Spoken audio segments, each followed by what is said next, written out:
Hello, you're welcome to my platform. I am Dr. Sandra and I'm a surgeon. I hope you become aware and sensitized about the different surgical conditions. Today's video is about a branchial cyst and a branchial fistula. A branchial cyst and a branchial fistula are abnormalities of the neck that are present at birth, usually as a result of abnormalities in the growth and development of some structures called pharyngeal arches.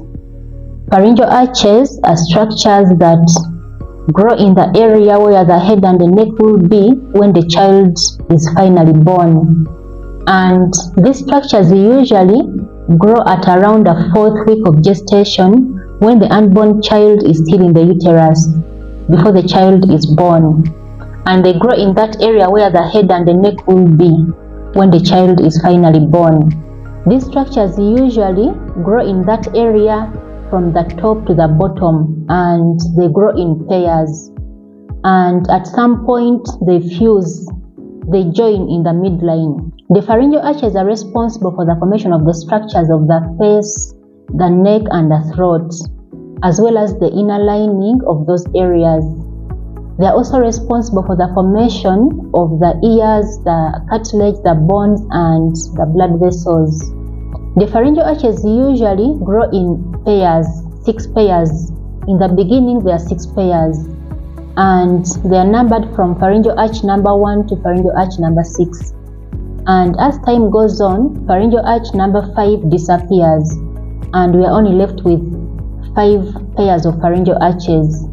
Pharyngeal arches are usually divided from one another from the outside by a structure called a pharyngeal cleft, and from the inside by a structure called a pharyngeal pouch. The outside of the pharyngeal arches is lined by a cell lining called the ectoderm, and the inside is lined by a cell lining called the endoderm. Pharyngeal arch number 2 usually elongates and grows below the other pharyngeal arches, and it fuses with the skin below the other pharyngeal arches. This results into formation of something we call a cervical sinus. The cervical sinus that has been formed at some point has to disappear, and this is usually as a result of the destruction of the cells that line the outside of the pharyngeal arches, the ectoderm. But if this does not happen, the pharyngeal sinus will be persistent, and we shall end up with a pharyngeal cyst or a branchial cyst. However, the cells that line the inside of the pharyngeal arches, that is the pharyngeal pouches, have to stay intact. But if these get distracted, we shall end up with what we call a pharyngeal fistula or a branchial fistula. In a setting of a branchial fistula, the affected individuals are going to have a small opening in the lower 1/3 of the neck or the middle 1/3 of the neck, and they are usually on the side of the neck, in front of the big muscle within the neck called the sternocleidomastoid muscle. Just beneath this small opening is a small tunnel that ends at different levels in the tissues of the neck, but sometimes it can end at the level of the tonsils in the throat. This small opening can happen on both sides of the neck, but majority of the time it is on one side of the neck, and it is common in people that are in their first and second decades of life. The individuals can be symptom-free for a long period of time, and the condition can manifest when they are older, for example in their 20s. And the fistula, the small opening, can discharge saliva, it can discharge pus, and sometimes it can discharge some mucus. There can also be pain and reddening of the area around the small opening. For individuals that have branchial cysts, they present with a small swelling within the neck, and this small swelling can be compressed. It is compressible. The swelling can increase in size if there is infection, and there can also be formation of pus within this swelling if there is infection. And some patients have history of incision and drainage where a surgery was done to remove pus from the neck. There is something I want to emphasize about the branchial cysts and the branchial fistula. The affected individuals tend to have recurrent infections, especially in the neck, leading to pus formation in the neck, as well as infection of the tonsils, that is tonsillitis, and there's also risk of transformation to cancer, that is the bronchogenic carcinoma. So it is very, very important that the affected individuals seek surgical intervention.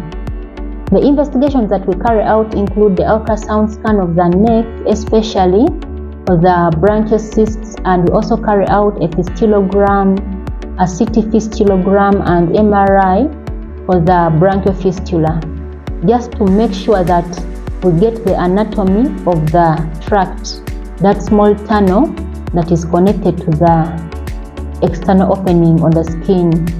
And this is aimed at knowing how far the tunnel goes into the tissues of the neck, whether it goes all the way to the tonsils or it ends at different levels of the tissues of the neck. This can also help us to plan our surgery, our surgical approach.